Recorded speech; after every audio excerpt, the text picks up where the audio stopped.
Hello students, I am Harshada More. Welcome you all in the fourth video lecture of Unit 2 for the subject International Business Management. In for second unit, we have started discussing about balance of payment, exchange control, and forex market. So balance of payment and forex market we have already done in the last class. So in today's class, we'll be discussing about what is exchange control. So what does it mean? Here there is a definition of this exchange control. So according to Crowther, when the government of the country intervenes directly or indirectly in international payments and undertakes the authority of purchase and sale of foreign currency, it is called as foreign exchange control. So we have already discussed that government has a right to impose restrictions on international trade. So in terms of restricting the international trade, they also try to restrict on exchange rates as well. So that they can create a favorable condition for their local country currency. So in this, government is intervening, that is it is involving in the international trade, and they are helping them by exchanging or buying or selling of foreign currencies. Next is, what are the different objectives of exchange control? So first is protection of balance of payment. As we have already discussed in previous classes, what is balance of payment? So it includes all the transactions which a country is doing with other country. So it will keep a record of that. So exchange control, what they will do is, if they are taking a part while converting the currencies, of converting the currencies from one country to another country's currency, or if they are doing different they are applying different rules, regulations, different policies which are related to import export, then they are helping in one way, they are helping balance of payment. And next is reducing burden of foreign debt. So as there is involvement of government, as I have told you, they will put restrictions on import, and they will more focused on export of the any goods or services. So as they are focusing more on export, that will help a country to reduce the level of debt, and they'll be more focusing on exporting. It means they are bringing foreign currency in our country.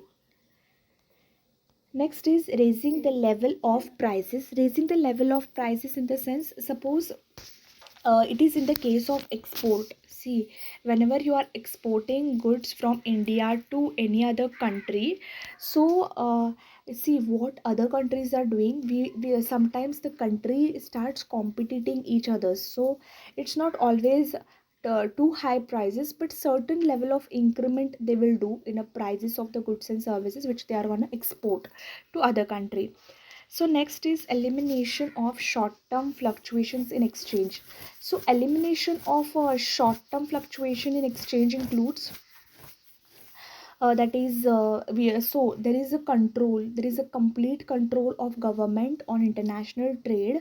So even though if there are the short term fluctuations in the form of exchange rates or different currency denominations, then government will help international trades to overcoming those problems, and mostly those problems are very negligible. Next is prevention of export of capital. Prevention of export of capital in the sense, so under this, a country puts an aim to free sale or purchase of foreign currencies. All foreign currencies are to be surrendered at a fixed rate, and all requirements of the foreign exchange are uh, they are allocated on priorities. So that is what a prevention of export of capital. Actually, this is end of your module 2. Just I want to explain one more thing which I have forgotten actually in a last lecture. That is, wait, okay, this in this particular, I think I have forgotten to explain you. So this is a direct exchange. This, there are the two types of exchange rate: direct exchange rate and indirect exchange rate.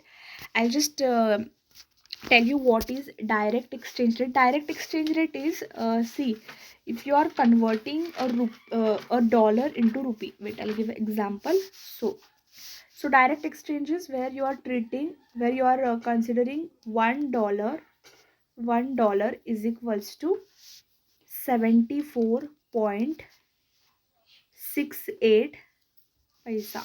So this is what you are considering. And indirect exchange rate is where you are treating like this. Suppose you are doing transaction with India is doing transaction with US. So there will be involvement of two currency, that is dollar and rupees. So this will be in the form of rupees. Okay, so this is a particular way of direct exchange rate. And in how it will be indirect, you are taking 1 rupee is equals to how much dollar it will be. It is dollar 0.013. So this is a direct exchange rate, and this is an indirect exchange rate. So there can be both way the transactions can be done, and the currency can be exchanged. So that's all for unit 2, where we have already discussed a very important aspects. Just I'll just want to brief it out what we have discussed in this particular unit. So we have started this unit, that is balance of payment, forex market and exchange control, where we have discussed the meaning of balance of payment. We have discussed difference between balance of trade and balance of payment. We have discussed different factors which are affecting balance of payment, significance of balance of payment, disequilibrium in balance of payment, important terms, structure of balance of payment, and different components also we have discussed. We have discussed remedial measures for this, and we have also discussed the causes of disequilibrium. And in yesterday's class we have discussed about the forex market. We have discussed about importance of foreign exchange. We have also discussed about factors influencing exchange rates and types of exchange rates.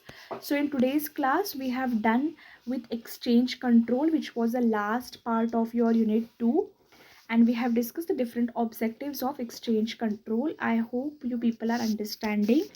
If in case you people are having any kinds of doubts related to topics which I have covered in this particular unit 2, you are free to ask your doubts. And you people are having exams, that is internal, on next week. So I have completed module 2 in today's class.